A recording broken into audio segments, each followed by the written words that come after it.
सभी प्रिय भक्तजनों को शीतला सप्तमी और शीतला अष्टमी की हार्दिक शुभकामनाएं। तो माता शीतला के चरणों का ध्यान करते हुए माता के बड़ी ही दुर्लभ कथाओं का श्रवण करते हैं। चैत्र माह की कृष्ण पक्ष की सप्तमी अष्टमी को शीतला माता का पर्व मनाया जाता है। इसे भसौड़ या बसोरा भी कहते हैं। शीतला सप्तमी को भोजन बनाकर रखा जाता है और दूसरे दिन उसी भोजन को ही खाया जाता है। इस दौरान विशेष प्रकार का भोजन बनाया जाता है। कहते हैं कि इस देवी की पूजा से चेचक रोग ठीक होता है। स्कंद पुराण के अनुसार देवी शीतला चेचक जैसे रोग की देवी हैं। यह हाथों में कलश, सूप, मार्जन, झाड़ू तथा नीम के पत्ते धारण किए होती हैं तथा गर्दभ की सवारी पर अभय मुद्रा में विराजमान है। शीतला माता के संग ज्वरासुर, ज्वर का दैत्य, हैजे की देवी, 64 रोग, घेटुकर्ण रोग की देवता एवं रक्तवादी देवी विराजमान होती हैं। इनके कलश में दाल के दानों के रूप में विषाणु या शीतल स्वास्थ्यवर्धक एवं रोगाणुनाशक जल होता है।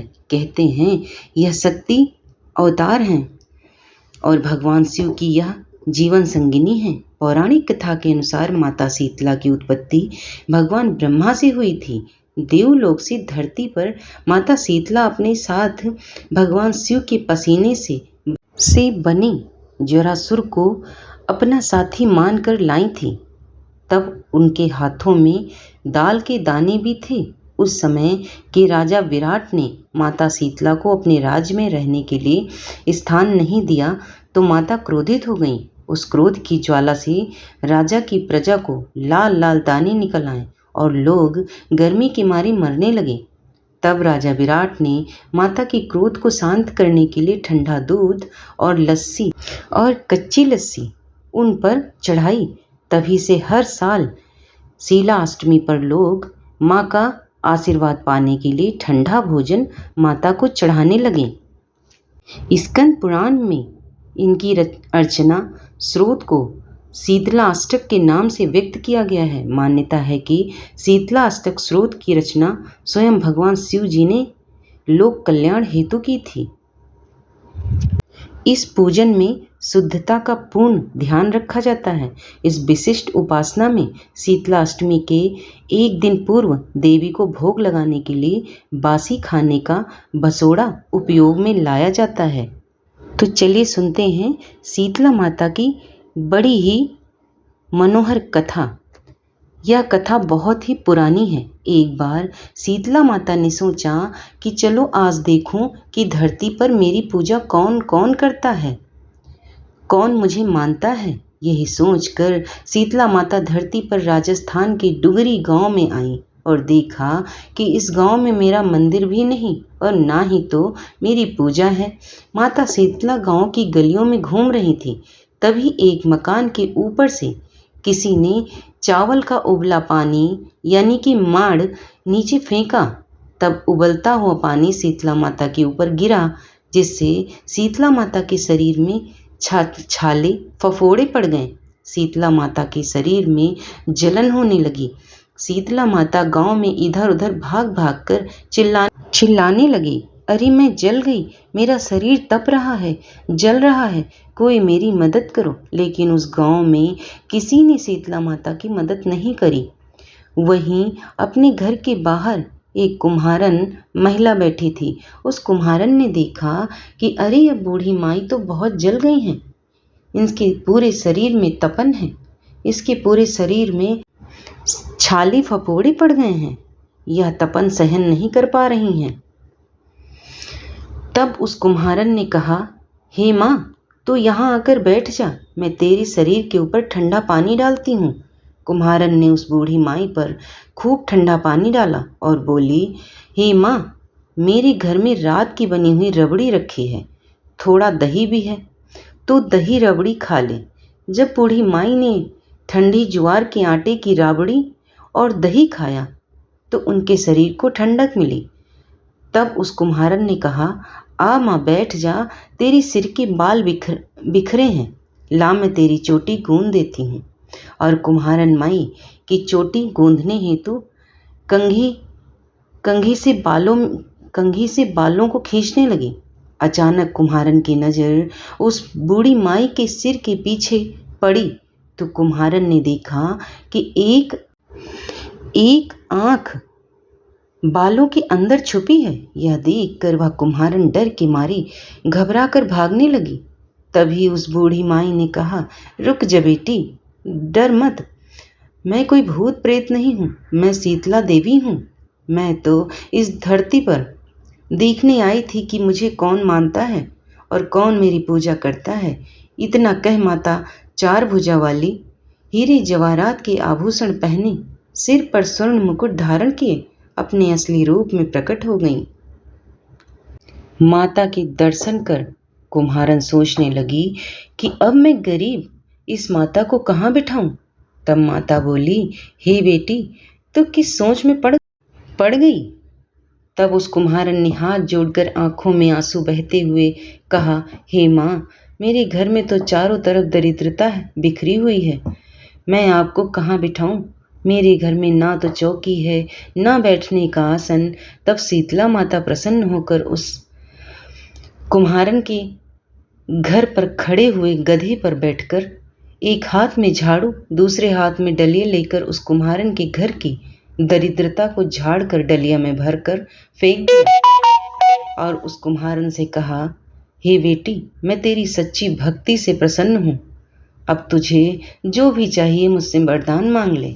तब कुम्हारन ने हाथ जोड़कर कहा, हे माता, मेरी इच्छा है अब आपके इसी डुगरी गांव में स्थापित होकर यहीं रहो, और जिस प्रकार आपने मेरे घर की दरिद्रता को अपनी झाड़ू से साफ कर दिया, ऐसे ही आपको जो भी होली के बाद की सप्तमी को भक्ति भाव से पूजा कर आपको ठंडा जल, दही व बासी ठंडा भोजन चढ़ाए, उसके घर की दरिद्रता को साफ करना और आपकी पूजा करने वाली नारी जाति महिला का अखंड सुहाग रखना, उसकी गोद हमेशा भरी रखना।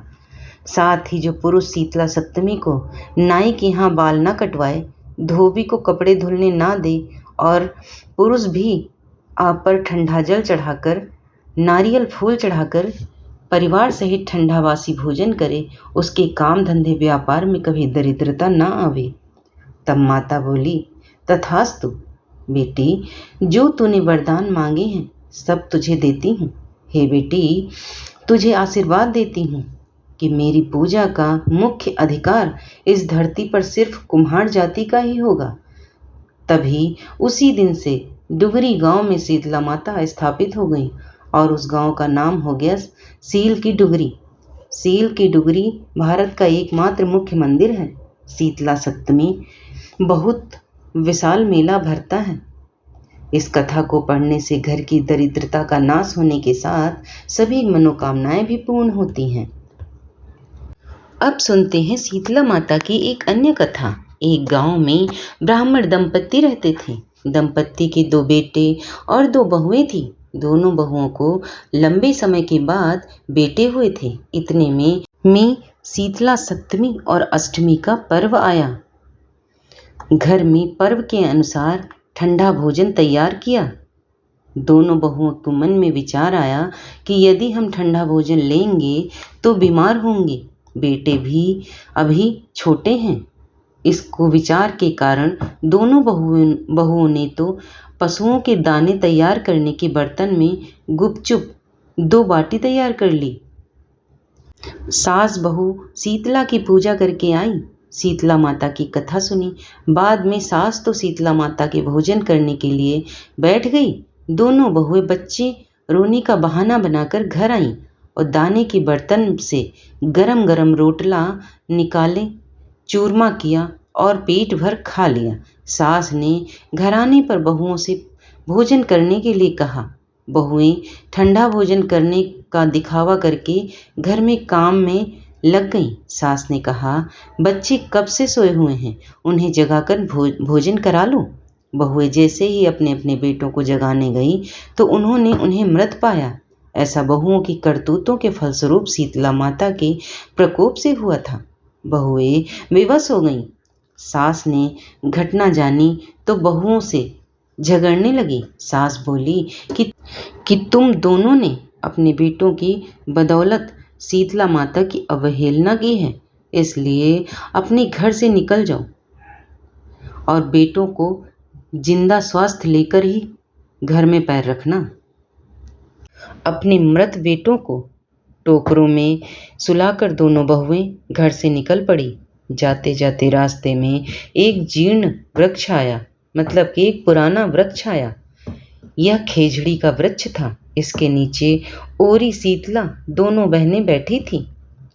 दोनों के बालों में विपुल प्रमाण में जू थी। बहुओं ने थकान का अनुभव भी किया था। दोनों बहुएं ओरी और शीतला के पास आकर बैठ गईं। उन दोनों ने शीतला ओरी के बालों से खूब सारी जू निकाली। जूओं का नाश होने से ओरी और शीतला ने अपने मस्तक में शीतलता का अनुभव किया। कहा, तुम दोनों ने हमारे मस्तक को शीतल ठंडा किया, वैसे ही तुम्हें पेट की शांति मिले। दोनों बहुएं एक साथ बोली कि पेट का दिया हुआ ही लेकर हम मारी मारी भटक रहे हैं, परंतु शीतला माता के दर्शन हुए नहीं। शीतला माता ने कहा कि तुम दोनों पापिनी हो, दुष्ट हो, दुराचारणी हो। तुम्हारा तो मुंह देखने भी योग्य नहीं है। शीतला सप्तमी के दिन ठंडा भोजन करने के बदले तुम दोनों ने गर्म भोजन कर लिया था। यह सुनते ही बहुओं ने शीतला माता को पहचान लिया। देवरानी जिठानी ने दोनों माताओं को वंदन किया। गिड़गिड़ाते हुए कहा कि हम तो भोली भाली हैं, अनजाने में गर्म खा लिया था। आपके प्रभाव को हम नहीं जानते। आप हम दोनों को क्षमा करें। पुनः ऐसा दुष्कृत्य हम कभी नहीं करेंगे माता। उनके पश्चाताप भरे वचनों को सुनकर दोनों माताएं प्रसन्न हुईं। शीतला माता ने मृतक बालकों को जीवित कर दिया। बहुएं तब बच्चों के साथ आनंद से पुनः गांव लौट आईं। गांव के लोगों ने जाना कि दोनों बहुओं को शीतला माता के साक्षात दर्शन हुए थे। दोनों का धूमधाम से स्वागत करके गांव प्रवेश कराया। बहुओं ने कहा, हम गांव में शीतला माता के मंदिर का निर्माण करवाएंगे और चैत्र महीने में शीतला सप्तमी के दिन और अष्टमी के दिन मात्र ठंडा खाना ही खाएंगे। शीतला माता ने बहुओं पर जैसी अपनी दृष्टि की, वैसी कृपा करके श्री शीतला माँ सदा हमें शांति, शीतलता तथा आरोग्य दें और कथा सुनने और पढ़ने वाले सब पर अपनी दया दृष्टि बनाए रखें।